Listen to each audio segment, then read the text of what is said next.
What's up, guys? It's Cape Moto. We're back, and I've been waiting on this for a long time, and I'm actually super pumped. We're going to be building this pit bike, and I've already started the build series. If you're not new to the channel, then you know that I've already kind of built this thing. It's got a 24 mil throttle body already. It's stock bore. It's got a pipe on it, tuned from CJR. Suspension, just your basic stuff. D&M shock, fork springs, damping rods, bars, some Midas pit cross tires. But other than that, it's like fairly stockish, like skid plate, small stuff like that. But we're gonna be going all out. My buddy owns a company, Spectrum Powder Coating, and he's like sponsoring this whole build. So we're just gonna go crazy with the colors. It's getting new plastics, new graphics. The frame's getting powder coated. I have a lot of other companies coming together and sending parts of this build, so it's gonna be sweet. But let's basically just get into the teardown.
Got a bunch of our parts on here. We got the Cop and Sting top triple clamp.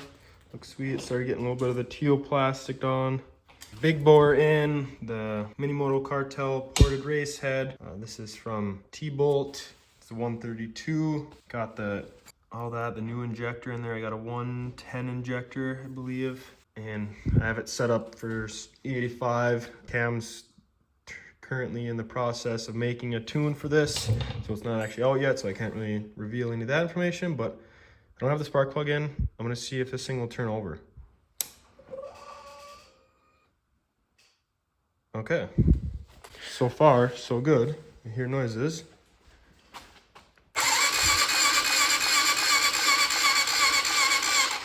That's a good sign. It turns over. That is a good thing. So we got it basically put together enough to run. Plastics and stuff are still off. I want to put some E85 in it and see if it'll at least fire, maybe do a heat cycle. We know it runs and the electrical's all right, and then we can go from there. All right, we're full on 85. Battery's dead, but it's charging. Let's see what happens. I know there's some 91 in the line, fuel line, so I might have to run for a second. But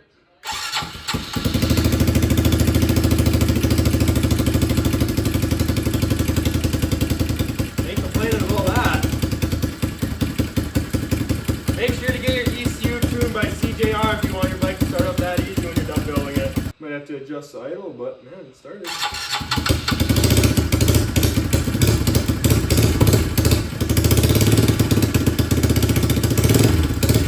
Now I'm gonna put the graphics on.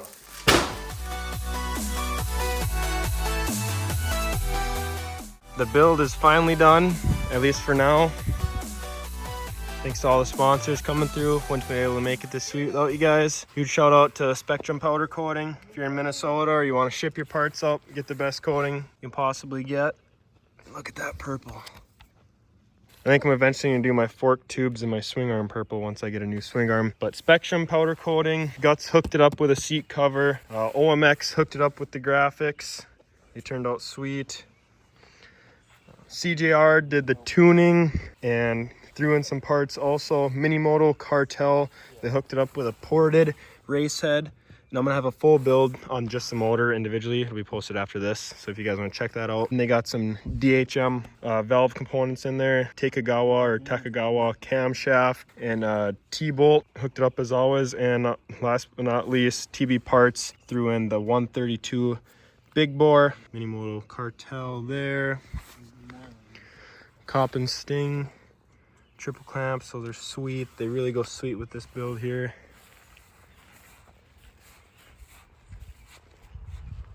Turned out sweet. Now we got to get ripping. If you guys made it this far into the video, thank you for watching. If you're not already subscribed, I'm doing a little giveaway here actually with partnering up with DHM. They have some valve components in this motor here, and this is a high compression piston stock bore right in your stock cylinder. And I didn't end up using it, went big bore, but it's gonna be doing a giveaway on this. So just follow DHM on Instagram, follow my Instagram. Like and subscribe, and then comment something on this video. Say a number, just do number 1 through 100, and then I'll do a random number generator. Might be able to win this.